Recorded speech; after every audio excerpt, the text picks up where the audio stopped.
Ils gagnent 20% de plus que vous, même poste, même expérience. La différence, un appel de 10 minutes avec un recruteur. Dans cette vidéo, je vais vous expliquer pourquoi cet appel peut vous coûter 20 000 francs par an et comment l'éviter. Votre téléphone sonne. Numéro inconnu, indicatif suisse. Vous décrochez. Bonjour, je suis recruteur chez Intel. J'ai vu votre profil sur LinkedIn. On recherche quelqu'un comme vous pour un poste de chef de projet. Vous avez 2 minutes? Votre cœur s'accélère. Enfin un appel, enfin quelqu'un qui s'intéresse à vous. 10 minutes plus tard, vous raccrochez. Vous avez répondu à toutes ces questions. Vous avez parlé de votre parcours et quand il vous a demandé vos prétentions salariales, vous avez donné un chiffre. Vous vous sentez plutôt bien. Ça s'est bien passé, non? Commençons. Chapitre 1, les 3 types d'appelants. Première chose à comprendre, tous les appels ne se valent pas. Quand votre téléphone sonne avec un recruteur au bout du fil, vous avez 3 scénarios possibles. Et si vous ne savez pas lequel c'est, vous êtes déjà en mauvaise posture. Premier scénario, le chasseur de test sans poste. Celui-là, son job, c'est de remplir sa base de données.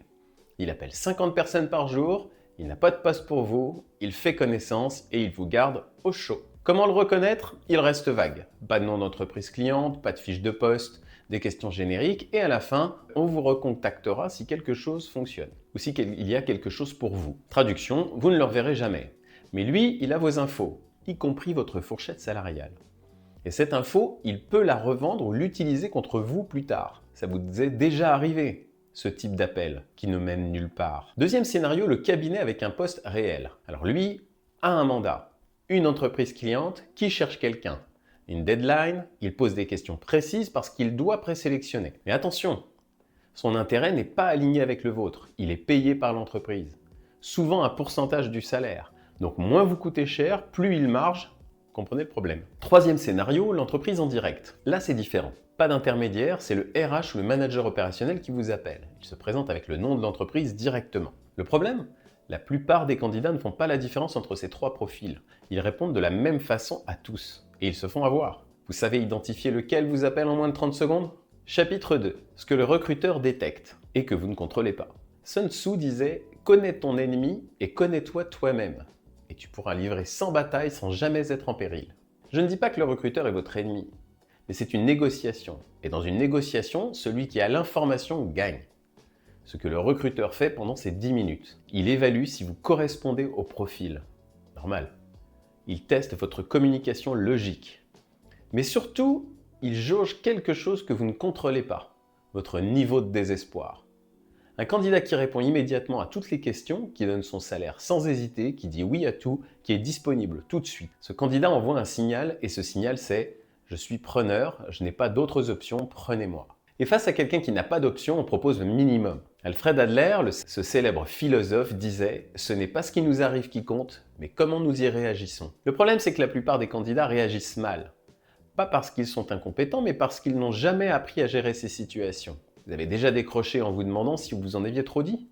Chapitre 3. Les erreurs qui vous éliminent. Première erreur, décrocher au mauvais moment. Vous êtes en open space, ou dans le métro, ou au milieu des courses avec les enfants qui crient. Le téléphone sonne, vous décrochez par réflexe. Résultat, vous bafouillez, vous chuchotez, vous êtes distrait, le recruteur le sent et il se met une première impression, souvent mauvaise. Deuxième erreur, parler trop. Le recruteur pose une question simple. Parlez-moi de votre parcours. Et là, vous partez pour 8 minutes. Vous racontez tout depuis votre premier stage, chaque poste, chaque mission, les projets, les échecs, les réussites. Le recruteur décroche mentalement au bout de 2 minutes. Vous venez de lui montrer quelque chose, mais pas ce que vous croyez. Troisième erreur, subir l'appel. Le recruteur pose les questions. Vous répondez. Et il pose une autre question. Vous répondez pendant 10 minutes. À aucun moment, vous ne prenez la main. À aucun moment, vous ne posez des questions. Vous êtes passif, vous subissez. Et ça dit quelque chose de vous. Quelque chose que les entreprises suisses n'aiment pas. Vous vous reconnaissez peut-être dans une de ces erreurs. Si vous avez fait ces erreurs, vous n'êtes pas seul. 90% des candidats les font. La différence entre ceux qui décrochent les postes et les autres, c'est qu'ils ont appris à ne plus les faire. Mais il y a une erreur encore plus coûteuse, celle qui peut vous faire perdre des milliers de francs. Chapitre 4, le piège du salaire. La question va tomber, c'est certain. Quelles sont vos prétentions salariales? À ce moment-là, la plupart des candidats paniquent. Ils ne veulent pas paraître trop gourmands, ils ne veulent pas non plus se fermer des portes. Alors ils donnent un chiffre, une fourchette, entre 85 et 95 000 francs, entre 110 000 et 140 000 francs. Vendu. Ce qui se passe ensuite, vous ne le voyez pas. Le recruteur note le bas de votre fourchette, 85 000. C'est devenu votre plafond. Et si le budget du poste était de 105 000, vous ne le saurez jamais.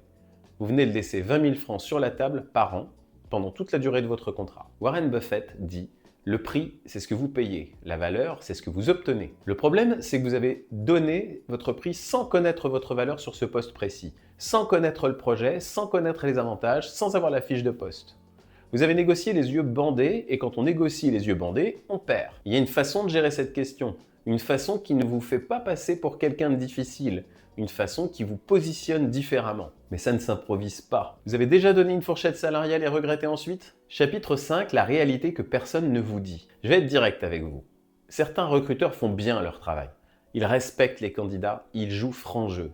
Mais d'autres, non. Certains cabinets de recrutement ont une seule priorité. Placer vite, marger au maximum et passer au suivant. Si vous ne connaissez pas les règles du jeu, vous êtes une proie facile. Vous acceptez la première offre parce que vous avez peur qu'il n'y en ait pas d'autre. Vous donnez votre salaire actuel parce qu'on vous le demande.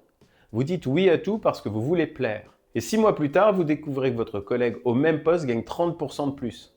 Parce qu'il est passé par un autre cabinet ou parce qu'il a su négocier autrement. Ça arrive tous les jours, à des gens compétents, à des gens qui méritent mieux. La seule différence entre eux et ceux qui obtiennent ce qu'ils méritent, c'est la préparation. Témoignage. Caroline, je l'ai coachée il y a quelques mois. Elle a fait une seule heure au départ. Elle n'était pas encore prête à se lancer vraiment dans une transition. Mais pendant cette heure, je lui avais expliqué comment fonctionnent certains recruteurs, les différents profils et les mécanismes. 2 mois plus tard, elle me rappelle. Un recruteur l'a contactée pour un poste. L'appel se passe bien et puis la question tombe. Vos prétentions salariales? Le recruteur lui propose une fourchette basse, très basse. Elle a senti que quelque chose clochait. Elle m'a appelé. Je lui ai dit une chose, une seule, et je lui ai demandé d'attendre. Elle était sceptique, elle avait peur de perdre cette opportunité. Mais elle a attendu. Le lendemain, 2 autres recruteurs l'ont appelée pour le même type de poste, avec des propositions complètement différentes, 20 à 30% plus haut. Elle a choisi, pas en désespéré qui prend ce qui vient, en position de force. Si elle avait accepté la première offre, elle aurait perdu plusieurs milliers de francs par an, pendant des années. Et elle ne l'aurait jamais su. Jusqu'au jour où un collègue lui aurait dit « Tu gagnes combien en fait ?» Votre problème, une fois de plus, n'est pas votre CV. Ce n'est pas non plus votre expérience et ce n'est pas non plus le marché. C'est que personne ne vous a appris les règles du jeu.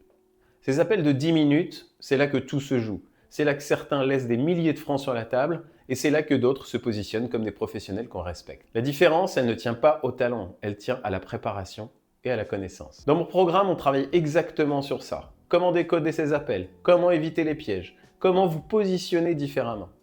Si vous en avez marre de vous faire balader par des recruteurs qui ne vous donnent jamais suite, si vous sentez que vous valez plus que ce qu'on vous propose, alors prenez rendez-vous avec moi, le lien est dans la description. On analyse ensemble votre situation, on identifie ce qui bloque. Si cette vidéo vous a ouvert les yeux sur quelque chose, abonnez-vous, chaque semaine des stratégies pour ne plus subir votre recherche d'emploi et dites-moi en commentaire si vous avez déjà vécu un de ces appels que vous avez senti quelque chose qui clochait sans savoir quoi exactement. À très bientôt.